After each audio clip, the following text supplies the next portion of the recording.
which makes reading, holding a book, or turning a page difficult or impossible. The content is copyrighted by the respective publishers. For more information, please visit us on the web at nfradioreading.org. Hello, this is Evelyn, and for the next hour I'll be reading from the March 15th issue of the New York Times Magazine on the Niagara Frontier Radio Reading Service. Coding After Coders, the End of Computer Programming as We Know It.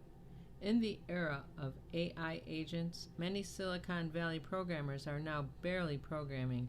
Instead, what they're doing is deeply, deeply weird.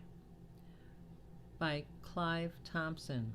Clive Thompson interviewed more than 70 software developers at Google, Amazon, Microsoft, and small startups.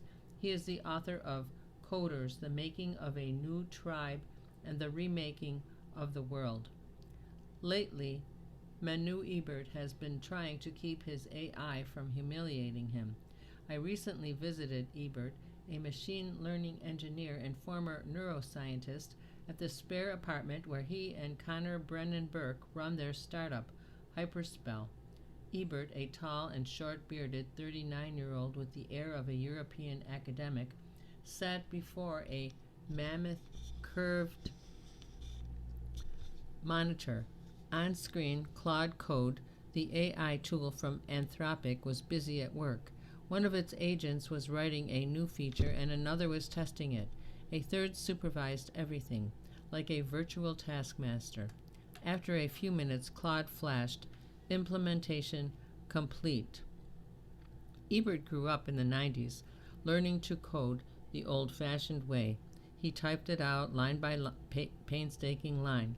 After college, he held jobs as a software developer in Silicon Valley for companies like Airbnb before becoming a co-founder of 4 startups. Back then, developing software meant spending days hunched over his keyboard, pondering gnarly details, trying to avoid mistakes. All that ended last fall. AI had become so good at writing code that Ebert, initially cautious, began letting it do more and more. Now Claude Code does the bulk of it. The agents are so fast and generally so accurate that when a customer recently needed Hyperspell to write some new code, it took only half an hour. In the before times, that alone would have taken me a day, he said. He and Brennan Burke, who is 32, are still software developers, but like most of their peers now, they only rarely write code. Instead, they spend their days talking to the AI, describing in plain English what they want from it, and responding to the AI's plan for what it will do. Then they turn the agents loose. AI being AI, things occasionally go haywire.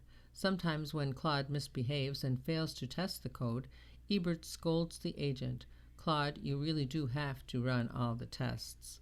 To avoid repeating these sorts of errors, Ebert has added some stern warnings to his prompt file, the list of instructions, a stern 10 commandments, that his agents must follow before they do anything. When you behold the prompt file of a coder using AI, you are viewing a record of the developer's attempts to restrain the agent's generally competent but unpredictably deviant actions. I looked at Ebert's prompt file. It included a prompt telling the agents that any new code had to pass every single test before it got pushed into Hyperspell's real-world product. One such test for Python code, called a PyTest, had its own specific prompt that caught my eye. Pushing code that fails PyTest is unacceptable and embarrassing. Embarrassing? Did that actually help, I wondered, telling the AI not to embarrass you? Ebert grinned sheepishly. He couldn't prove it, but prompts like that seemed to have slightly improved Claude's performance. His experience is not unusual. Many software developers these days berate their AI agents, plead with them, shout important commands in uppercase, or repeat the same command multiple times like a hypnotist, and discover that the AI now seems to be slightly more obedient. Such melodramatic prose might seem kind of nuts, but as their name implies, large language models are language machines. Embarrassing probably imparted a sense of urgency. If you say this is a national security imperative, you need to write this test, there is a sense of just raising the stakes, Ebert said. Brennan Burke chimed in. You remember seeing the research that showed the more rude you were to models, the better they performed. They chuckled. Computer programming has been through many changes in its 80-year history, but this may be the strangest one yet. It is now becoming a conversation, a back-and-forth talk fest between software developers and their bots. This vertiginous shift threatens to stir up some huge economic consequences. For decades, coding was considered such wizardry that if you were halfway competent, you could expect to enjoy lifetime employment. If you were exceptional at it and lucky, you got rich. Silicon Valley panjandrums spent the 2010s lecturing American workers in dying industries that they needed to learn to code. Now coding itself is being automated. To outsiders, what programmers are facing can seem richly deserved and even funny. American white-collar workers have long fretted that Silicon Valley might one day use AI to automate their jobs, but look who got hit first. Indeed, coding is perhaps the first form of very expensive, industrialized human labor that AI can actually replace. AI-generated videos look janky, artificial photos surreal. Law briefs can be riddled with career-ending howlers, but AI-generated code, if it passes its tests and works, it's worth as much as what humans get paid, $200,000 or more a year, to compose. You might imagine this would unsettle and demoralize programmers, some of them certainly, but I spoke to scores of developers this past fall and winter, and most were weirdly jazzed about their new powers. We're talking 10 to 20 to even 100 times as productive as I've ever been in my career. Steve Yegi, a veteran coder who built his own tool for running swarms of coding agents, told me. It's like we've been walking our whole lives, he says, but now they have been given a ride and it's fast as expletive. Like many of his peers, though, Yegi can't quite figure out what it means for the future of his profession. For decades, being a software developer meant mastering coding languages, but now a language technology itself is upending the very nature of the job. The enthusiasm of software developers for generative AI stands in stark contrast to how other Americans feel about the impact of large language models. Polls show a majority are neutral or skeptical. Creatives are often enraged. But if coders are more upbeat, it's because their encounters with AI are diametrically opposite to what's happening in many other occupations, says Anil Dash, a friend of mine who is a longtime programmer and tech executive. The reason that tech generally, and coders in particular, see LLMs differently than everyone else is that in the creative disciplines, LLMs take away the most soulful human parts of the work and leave the drudgery to you, Dash says. And in coding, LLMs take away the drudgery and leave the human, soulful parts to you. Coding has been drudgery historically. In the movies, programmers excitedly crank out code at typing speed. In reality, writing software has always been an agonizingly slow and frustrating affair. You write a few lines of code, a single function that does one little thing, and then discover that you made some niggling error, like leaving out a single colon. As a company's code base, every line of code in its software, accreting over the years, gets larger and involves dozens or thousands of functions interacting with one another. You could spend hours, days, or weeks pulling your hair out, trying to find which little mistakes are bringing everything to a halt. Maybe a line of yours broke something your colleague is coding 2 cubicles over.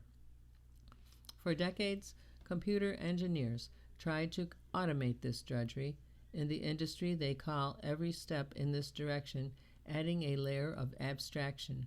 If you often find yourself doing something step by step in an onerous fashion, you automate it. For example, one early computer language was assembly, and it was devilishly hard to write. Computers had very little memory, so coders had to be efficient in how they used it, putting each bit of data carefully in place and then keeping mental track of it. Even simple calculations required an incremental, meticulous approach. Say you wanted to write some code that would calculate how much you'd have if you got 5% interest on $10,000 over 10 years. Back in the 1960s, that would have required perhaps 9 lines of pretty obtuse assembly. Val FLDE CMI 10,000 to set the starting amount at 10,000, CLA val to load the amount into the processor, and Fed 0 to tell the computer you're working with numbers that have decimal points, and so on. By the 80s and 90s, as computers became more powerful, engineers were able to create languages that took care of all that memory management for you, and also turned common asks into simple commands. In Python, a coder can perform that exact same calculation very simply. Total amount equals 10,000, parentheses 1.05 asterisk asterisk 10. That single line tells the computer to multiply 10,000 by the interest rate over 10 years and store the result in the variable labeled total amount. Programmers no longer need to think about where all the data is being stored in the computer's memory. Python does that for them. It is, in other words, a layer of abstraction on top of all that fiddly memory business. Writing in that language is delightfully easier. During the 2000s and 2010s, programmers abstracted away more and more scut work. Virtually any time they encountered an onerous task, they wrote some code to automate it and then, very often, made it open source, giving it away for others to use. Here's an example. As a hobbyist programmer, I sometimes want to automatically scrape the text from a website. I've never written code myself to do that. I just use Beautiful Soup, a freely available package of thousands of lines of Python code that manages all the complexity. I don't even need to understand how Beautiful Soup works. It just gives me simple, typically one-line Python commands that whoosh, retrieve and analyze website text for me. A significant amount of software is produced in precisely this way, developers stitching together big piles of code that someone else wrote. With AI, though, programmers ascend to an even higher level of abstraction. They describe in regular language what the program should do, and the agents translate that idea, that human intent, into code. Writing software no longer means mentally juggling the nuances of a language like Python, say, or JavaScript or Rust. Coding no longer involves messing up an algorithm and then trying to figure out where your error lies. That part too has been abstracted away. So what exactly is left? Or as Boris Cherny, the head of Claude Code, put it when we met at Anthropic's headquarters in January, what is computation? What is coding? Then he added, you can get pretty philosophical pretty fast. His answer echoed what I've heard from pretty much every developer I've spoken to. A coder is now more like an architect than a construction worker. Developers using AI focus on the overall shape of the software, how its features and facets work together. Because the agents can produce functioning code so quickly, their human overseers can experiment, trying things out to see what works and discarding what doesn't. Several programmers told me they felt a bit like Steve Jobs, who famously had his staffers churn out prototypes so he could handle lots of them and settle on what felt right. The work of a developer is now more judging than creating. Cherny himself has been through all the layers of abstraction. As a teenager in California, He taught himself a little assembly so he could write a program that solved math homework automatically on his calculator. Today, he simply pulls out his phone and dictates to Claude what he wants the AI agent to do. In a sort of Ouroboros loop, 100% of Cherney's contributions to the Claude codebase are now written entirely by Claude. When we talked, his phone was sitting on the table in front of us, and at the end of an hour he showed me the screen. 10 Claude agents had been tweaking the codebase. I haven't written a single line by hand, and I'm like the most prolific coder on the team, he said. It's an alien intelligence that we're learning to work with. You are listening to a reading of articles and features from the March 15th issue of the New York Times Magazine on the Niagara Frontier Radio Reading Service. For most of the coders I met, learning to work with AI means learning to talk to AI. This struck me as an unexpected paradox of this new age, because traditionally coding was a haven for introverts who prefer to talk as little as possible to others at work, but now their entire job involves constantly chatting with the alien life form. If describing and talking are now much of the work of a software developer, the talk nonetheless remains pretty complex and highly technical. An amateur can't do it. You can't just tell an agent, build me the code for a successful startup. The agents work best when they're being asked to perform one step at a time. Ask for too much and they can lose the plot. Ayush Naik, whose startup in San Francisco uses Claude Code, says it's a delusion to imagine that your AI agent will generate a whole project at once in a big bang moment. Yes, you can get it to write 5,000 lines of code, but then he says you test it and nothing works. This, all the software developers say, is where their training and expertise are still needed. Knowing how a big codebase ought to be structured, how to design the system so it's reliable, and how to figure out if the agent is sloppy. Given AI's penchant to hallucinate, it might seem reckless to let agents push code out into the real world, but software developers point out that coding has a unique quality. They can tether their AIs to reality because they can demand the agents test the code to see if it runs correctly. I feel like programmers have it easy, says Simon Willison, a tech entrepreneur and an influential blogger about how to code using AI. If you're a lawyer, you're screwed, right? There's no way to automatically check a legal brief written by AI for hallucinations other than face total humiliation in court. When I visited Dima Yanofsky at his small San Francisco apartment, he too was busily chatting with Claude. He's a quick-to-smile 25-year-old programmer at Prox, a company that uses AI to help e-commerce companies. He founded it last year with his childhood friend Gregory Makadedza. Both of them grew up in Ukraine, where their families were in the shipping business. As he dictated commands to Claude, a number of agents were busy at work on his laptop, which was perched on his small desk.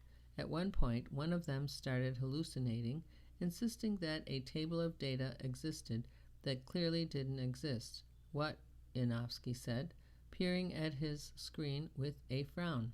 He mashed out a disdainful reprimand on his keyboard. Who told you there is gonna be this table? I haven't created this table. Claude replied in a daft and chipper tone. You're right, I shouldn't assume tables exist. It began to redo the work. Even with this occasional backtracking, Claude codes so much faster than Yanofsky that he struggles to put a number on how much faster he can now get his work done. Like 20 times, he offered. What once took weeks now takes hours. Every Silicon Valley founder he knows is experiencing the same thing. If you want to build a company in a hurry, nobody does it by hand anymore. The fact that AI can boost coder productivity so drastically has been one of the more remarkable talking points in the field. I've noticed this myself. Just last week, I needed a web tool to clean up some messy transcripts, and I used AI to build it in about 10 minutes. On my own, it would have taken an hour, possibly longer. But software startups or individuals like me who are vibe coding their own small apps are a special case. They involve what's known in the industry as greenfield coding, where there are no pre-existing lines of code to deal with.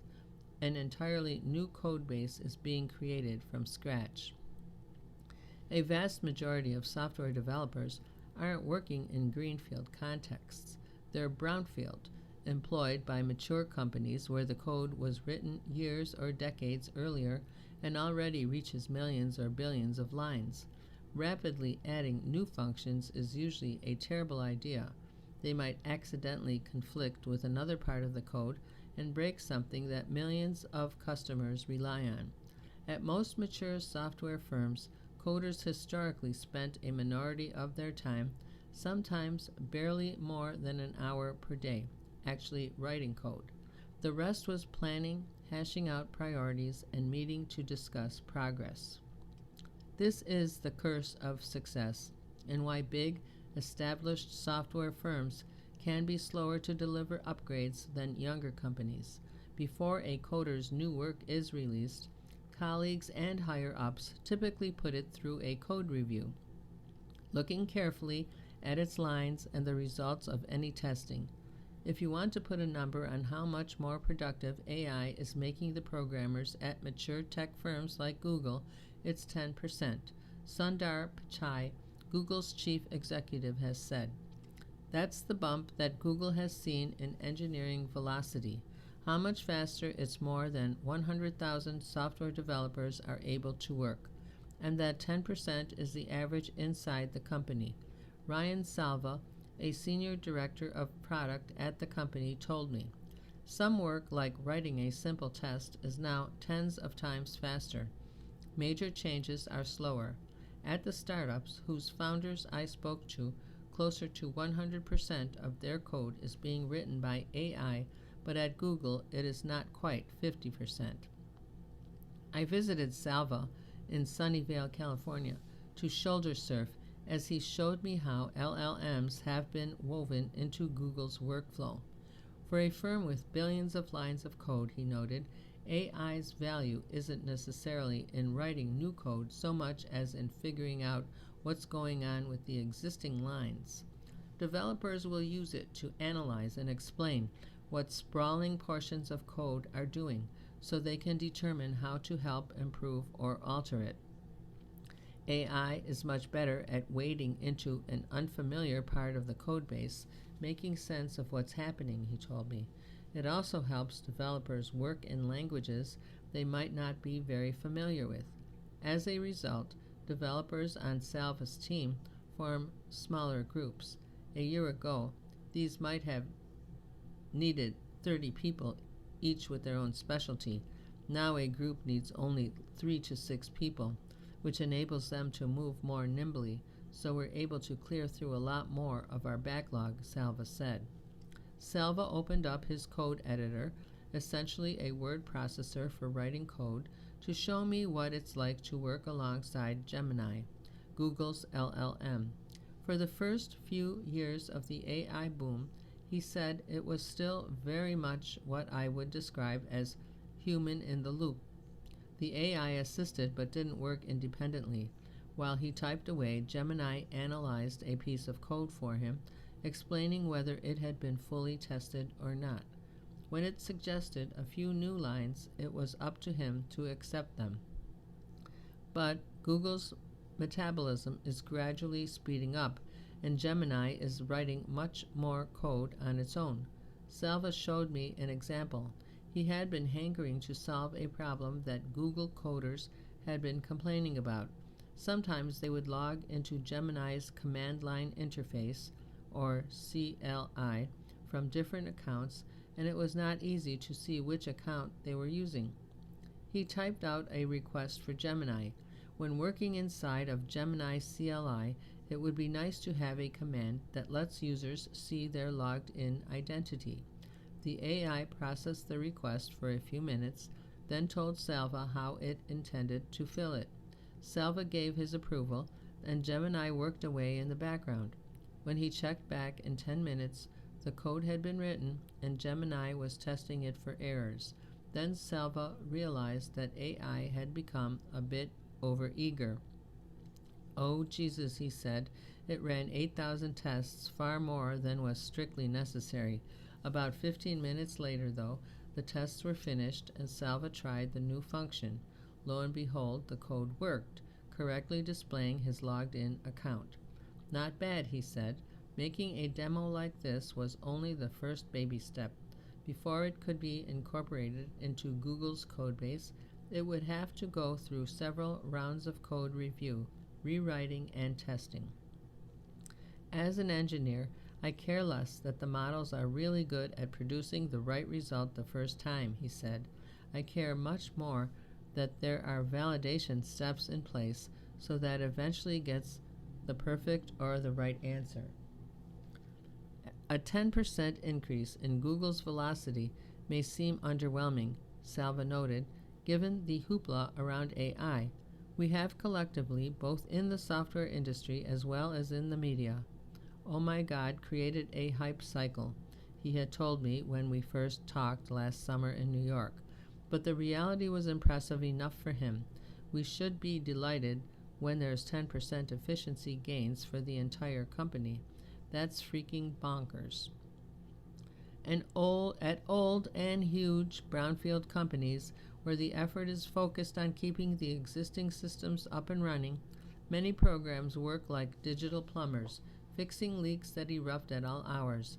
I saw that firsthand when I met in Seattle with David Janicek, a senior principal engineer for AWS, Agentic AI. AWS stands for Amazon Web Services, the server cloud that is the digital backbone for millions of firms. If a server crashes, you might not be able to watch Netflix, hail an Uber, or play Fortnite. An old school pager sat beneath Janisek's monitor. For years, Amazon used it to wake him during middle-of-the-night incidents. These days, he gets a smartphone alert. Whatever the devices involved, someone is expected to fix things as soon as possible. "Server ops is annoying," said Janicek, a trim man of 42 with a gray beard and jittery intensity. "I actually love it, but it's also annoying and it's non-stop." His team has long built automations to speed up the pace of diagnosing problems, but LLMs have offered powerful new ones, he said, because the AI's fluency in both human language and programming means it can interpret error reports from crashed systems and look at their code. It can sometimes have a fix ready even before a bleary-eyed employee is fully awake. Janicek looked at his screen and noticed that 11 minutes earlier, a demo application had issued an error alert, and Amazon's AI had already pinpointed what went wrong and written a short report. The agent had discovered that a code change had apparently added a new timestamp field, but some other part of the codebase wasn't expecting that new field to be there. The result was an unexpected field error. Janicek peered at the AI's suggested fix, pondered for a moment, then hit enter to approve it. "The AI took about 8 minutes to figure things out," he told me. "By the time I'd open my laptop, it's ready." One customer recently told him that Amazon's AI agent fixed a problem in only 15 minutes. When a similar problem occurred months before, it had taken a full team of engineers 8 hours to debug. In other Amazon sectors, the brownfield engineers work on revising segments of old code, sometimes decades old, to make them more efficient, or perhaps to redo them entirely in a more modern language. It's work that is crucial but finicky and delicate, like performing a heart transplant. These digital renovations have sped up too. McLaren Stanley, a senior principal engineer at Amazon, recently modernized a piece of code he had personally written years earlier. The original version had taken a month to create. This time, with the help of Amazon's in-house AI, he finished the job in a morning. His team has similarly reworked other big chunks of code. One of AI's key advantages, Stanley told me, is that it makes it easier to try out new ideas. Things I've always wanted to do now only take a 6-minute conversation and a go do that, he says. You are listening to a reading of articles and features from the New York Times Magazine on the Niagara Frontier Radio Reading Service. I've written about developers for decades, and they have always rhapsodized about the thrill of bringing a machine to life through arcane commands. Since the work could be cosmically exasperating, requiring hours or even weeks to chase down a single bug, but the grind sharpened the joy. When things finally started working, the burst of satisfaction was intoxicating. So I was surprised by how many software developers told me they were happy to no longer write code by hand. Most said they still feel the jolt of success even with AI writing the lines. I love programming. I love getting in the zone. I love thinking big thoughts. It's the creative act, says Kent Beck, a longtime guru of the software industry who has been coding since 1972. 10 years ago, he mostly stopped writing software. He was frustrated with the latest languages and software tools, but LLMs got him going again, and he's now cranking out more projects than ever. A personalized note-taking app, new types of databases. Even the fact that AI's output can be unpredictable. If you ask it to write a piece of code, it might do so in a slightly different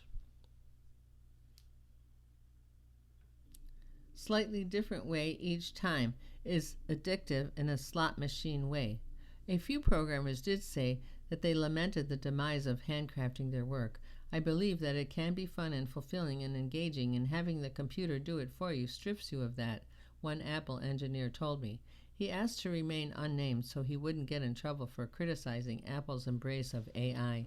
He went on, I didn't do it to make a lot of money and to excel in the career ladder. I did it because it's my passion. I don't want to outsource that passion. He also worries that AI is atomizing the workforce. In the past, if developers were stuck on an intractable bug, they asked colleagues for advice. Today, they just ask the agents. But only a few people at Apple openly share his dimmer views, he said. The coders who still actively avoid AI may be in the minority, but their opposition is intense. Some disliked how much energy it takes to train and deploy the models, and others object to how they were trained by tech firms pillaging copyrighted works. There is suspicion that the sheer speed of AI's output means firms will wind up with mountains of flabbily written code that won't perform well. The tech bosses might use agents as a cudgel. Don't get uppity at work. We could replace you with a bot. And critics think it is a terrible idea for developers to become reliant on AI produced by a small coterie of tech giants. Thomas Tasak, a Chicago-based developer and co-founder of the tech firm Fly.io, has seen the lacerating fights between the developers who love AI and those few who hate it, and it's a civil war, he told me. He's in the middle. He thinks the refuseniks are deluding themselves when they claim that AI doesn't work well and that it can't work well. It's like being gaslit, he says. The holdouts are in the minority, and you can watch the 5 stages of grief playing out. He's not a Pollyanna, though. LLMs are going to win on coding, but I don't know what that's going to mean for us, he adds. People may be right about how bad that is for the profession, right? It certainly could mean terrible job prospects. New computer science graduates are particularly concerned.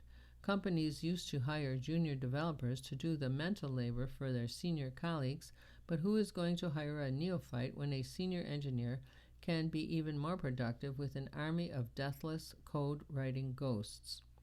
Silicon Valley has already been through a huge wave of layoffs. During the 2010s, tech firms were hiring aggressively, competing for new grads and adding an average of 74,000 new employees a year, according to the Bureau of Labor Statistics. Job postings soared in the early years of the pandemic. Then, firms abruptly reversed course, and postings for new jobs collapsed. More than 700,000 tech workers have been laid off in the last 4 years, according to Roger Lee at layoffs.fyi. This number includes all jobs in tech. Most tech observers say AI probably wasn't the cause of those layoffs because at the time it wasn't yet good enough to replace coders. Other factors they figure were more significant. Interest rates rose, so tech firms lost their easy growth money. Companies that overhired shed that excess capacity. Some also suspect that when Elon Musk bought Twitter and said he laid off 80% of his workforce, tech executives at other firms took note and decided that maybe they didn't need so many engineers either. But there's evidence that AI is now eroding entry-level coding jobs. Last year, Eric Brynjolfsson, an economist who directs the Stanford Digital Economy Lab, and his colleagues analyzed industries based on their age group and how easily their jobs could be done by AI. He found that computer programmers had one of the most AI-exposed jobs, and junior developers were hit the hardest. The number of jobs for those between the ages 22 and 25, when one is most likely to be entering the field, had declined by 16% since 2022, while older programmers saw no significant decrease.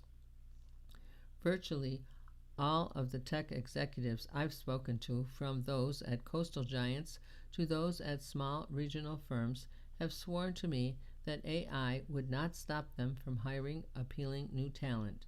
It's true that AI makes their existing developers more productive, but they always need more done. In my many years at Google, we have always been constrained by having way more ideas of things we would like to do than there was time and energy and hours in the day to do them. Jen Fitzpatrick, the company's senior vice president for Google Core Systems and Experiences, told me, "I have never met a team at Google who says, 'You know, I'm out of good ideas.' The answer is always, 'The list of things I would like to do is 9 miles longer than what we can pull off.'" Several developers suggested, in fact, that the number of software jobs might actually grow. An untold number of small firms around the country would love to have their own custom-made software, but were never big enough to hire, say, a 5-person programmer team necessary to produce it. But if you could hire a single AI-assisted coder to do that same work, or even a part-time one, this is, as Brynjolfsson notes, a version of the Jevons paradox. When something gets cheaper to do, we don't just pocket the savings, we do more of it. Though it could also be that these software jobs won't pay as well as in the past, because of course the jobs aren't as hard as they used to be. Acquiring the skills isn't as challenging. The question of skills can lead in some unsettling directions, though, when you chase it down.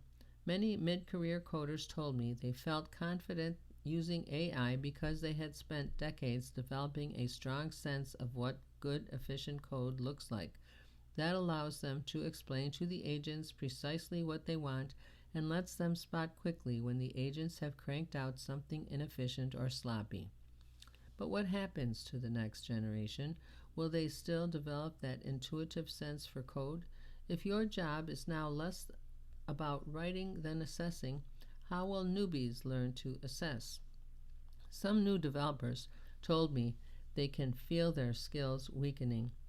Pia Torain is a software engineer for Point Health AI, and she was only 2 years into her job when in the summer of 2024, the company told her to start using GitHub's Copilot code writing tool. I realized that it was just 4 months that I was prompting hundreds, 500 prompts a day that I started to lose my ability to code, she says. She stopped using them for a while.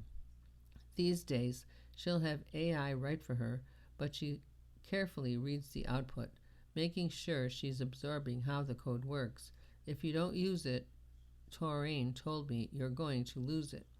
Point Health co-founder Rachel Golub is less worried. She has been a software developer for almost 40 years, and for decades coders have worried that the craft is imminently doomed. When languages like Python and JavaScript emerged, they abstracted away the need to think about memory management, so developers stopped needing those skills. The old school coders caterwauled, it's not real coding unless you're managing your own memory. People were all like, you're losing all your ability to code, Golub told me, but plenty of big reliable companies, Dropbox say, rely heavily on newer languages like Python, and they have worked fine. Memory management is crucial in only a subset of coding tasks today, such as with devices that don't have much computing power. The vast majority of the software industry has moved on. Golub expects the same transition will happen as AI tools become the norm. Writing code is now so highly abstracted that nearly anyone could crack open a LLM and describe an app. Maybe not a complex one, but if they needed some simple software for personal use, an AI could likely craft it. This is what Maxime Cusey recently did. He's a production manager for a print shop in Paris that produces photo books for high-end clients including Dior and Louis Vuitton. Educationally, he's your classic liberal arts grad, having completed a master's thesis on the French graphic novel. He knows nothing of coding and didn't even pay much attention to AI until a couple of years ago, when he says ChatGPT basically helped me and my wife to save our cat. They had gotten 2 new kittens and both became so sick that one suddenly died. The vet told them the remaining cat had terminal cancer. Cusey thought that was improbable, so he explained the cat's symptoms to ChatGPT, which suggested it was an infection. This inspired him to do more research and led him to a diagnosis of feline infectious peritonitis. A day later, the cat was on the mend. At work, Cusey soon had a different problem. The company had bought new printers only to run into problems with their existing software. To get the photos to display correctly, they now had to painstakingly adjust the margins. The company isn't big enough to have a developer team that could make custom software to automate this for them. Cusey decided to try vibe coding the solution himself using Codex, OpenAI's code writing tool. I basically told it, I need to have an app that does this, and this is the form factor that the printer can receive, he says. He spent a few hours carefully detailing the way files would need to be adjusted, and by the end of the day, ChatGPT had produced an app that works on Mac and Windows operating systems. Employees use it to process up to 2,000 images in a single shot. His boss is happy. Cusey has no idea how the code actually works. It's written in Python, which might as well be ancient Greek. This is the cultural side effect of coding becoming conversational. The realms of programmers and everyday people, separated for decades by an ocean of arcane know-how, are drifting closer together. If code writing AI continues to improve, there will likely be far more people in Cusey's situation. The Jevons paradox in action. Maybe they don't label themselves as software engineers, but they're creating code, Bryn Jolfson says. A lot of people have ideas. The world becomes flooded with far more software than ever before, written by individuals for individuals. How things will shake out for professional coders themselves isn't yet clear, but their mix of exhilaration and anxiety may be a preview for workers in other fields. Anywhere a job involves language and information, this new combination of skills, part rhetoric, part systems thinking, part skepticism about a bot's output, may become the fabric of white-collar work. Skills that seemed the most technical and forbidding can turn out to be the ones most easily automated. Social and imaginative ones come to the fore. We will produce fewer first drafts and do more judging, while perhaps feeling uneasy about how well we can still judge. Abstraction may be coming for us all. You are listening to a reading of articles and features from the March 15th issue of the New York Times Magazine on the Niagara Frontier Radio Reading Service. The best things on Fifth Avenue don't cost a dime. Trying on clothes you can't afford is an act of transgression and liberation. By Jennifer Gersten. A riot of rose-colored chiffon arrives, carried on both arms like a sleeping child by the Dolce & Gabbana salesman. It's going to look so lovely at that bachelorette, he coos. Zipping the gown up, I twist around in the dressing room to note the price tag, $8,245, almost exactly my student loan balance. But I don't blink. Instead, in the 3-paneled mirror, I start figuring out my angles. When the man returns to ask about the fit, I proclaim that the waistline alone has brought on happy tears. Once I've taken enough pictures and pulled my fraying hoodie back on, I turn to my time-honored protocol. I hang the dress up, say thank you, and leave. There is no party, nor was I ever going to buy that dress. Such is my routine of visiting luxury boutiques to try on clothes. I have no plans, let alone means, to purchase. A few afternoons a month, I'll be at Lanvin or Louis Vuitton or the like, browsing through runway garments with the nonchalance of someone shopping for milk. I'd say I'm an orderly member of society. I pay my taxes and don't cut lines. Most of the time, I even look both ways before crossing the street. So I'm aware that my jaunts involve false pretenses and wasting innocent people's time. This behavior actually originated with my mother, the frugal daughter of rural Guangzhou shopkeepers who discovered the delights of upscale window shopping when she immigrated to New York City in the late 1980s. At age 12, I followed her inside the Fifth Avenue Prada, arms pressed to my sides like I'd done at the Met, praying I wouldn't elbow a Vermeer. My mother laughed at my bloodless face. We're allowed to touch them, she said, patting a pair of pointlessly large sunglasses. Here, you try. To her, this wasn't transgressive. It was a way of showing a store that we loved its designs, even if we couldn't afford them. If we were feeling really frisky, we might even put something on hold. As I grew up, I made a solo ritual out of it. Sometimes I'll try on clothes because I can't stand them. To experience the idea of being so rich, I don't even have to bother being choosy. I once shimmied into a transcendently hideous orange dress at Saint Laurent, so bright and broad it could serve as some kind of national alert system. Toasting my reflection with a complimentary Pellegrino, I conceded that the fluorescence might actually be doing my wan cheeks some good. Another day at D&G, I found a peachy, flower-smothered mass slouched in the corner of my dressing room as if awaiting last rites. I realized I'd seen it before, on Taylor Swift, of all people, in the music video for Blank Space. It took 10 minutes, but I got it on. How did she manage all that effortless prancing, I wondered, when this itchy, weighty gown made it practically impossible to move. I know my try-on habit can seem hair-raisingly gauche. Many of my own friends are so appalled to hear about it, you'd think I was doing something actually illegal, like indecent exposure, except, well, the opposite. They also don't understand why I would regularly remind myself of all the nice things I can't have. But the thrills here are cheap and plentiful.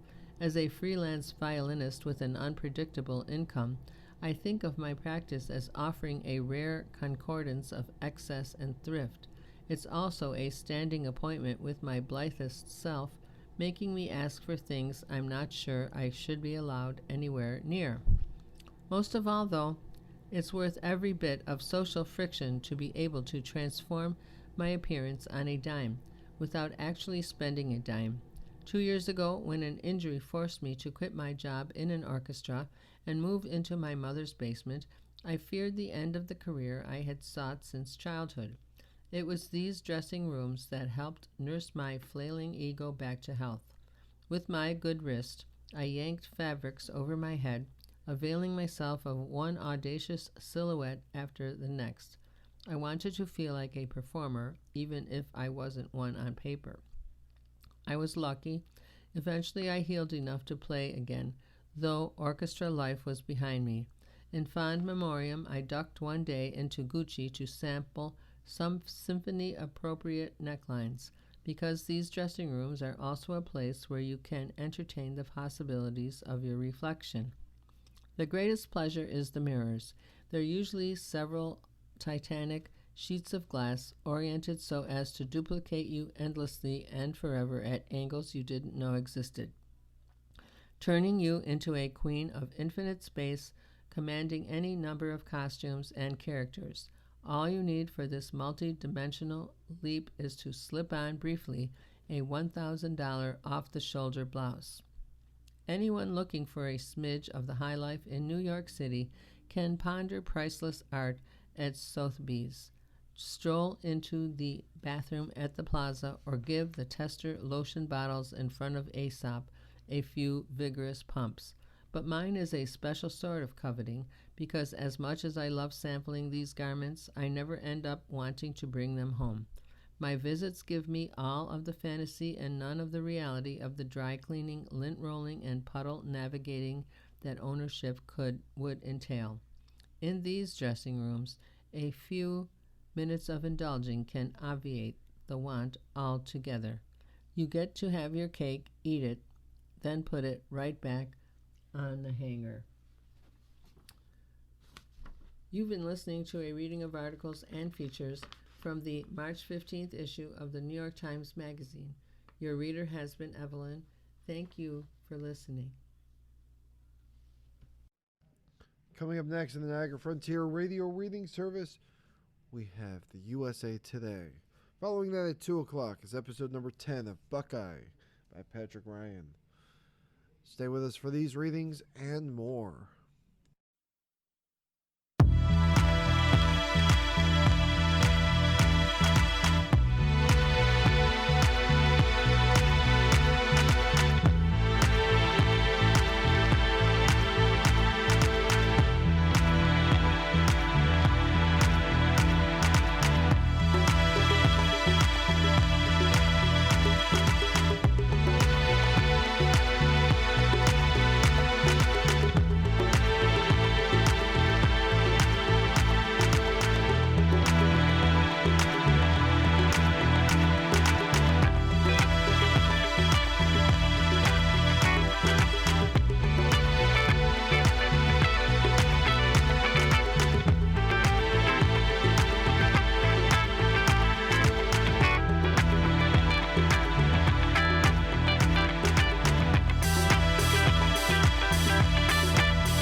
You're listening to the Niagara Frontier Radio Reading Service. We broadcast daily readings of printed matter to those who are blind or have a print disability throughout Buffalo, Western New York, and Southern Ontario's Niagara Peninsula. Almost 40 years and more than 300,000 hours of radio readings to those without sight. Our broadcast signal is provided at no charge by WNET. Niagara Frontier Radio Reading Service broadcast studios are at 1199 Harlem Road in Cheektowaga. Please let others know about your Niagara Frontier Radio Reading Service. For more information, call us at 716-821-5555.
Hello. The following program is intended for listeners who are blind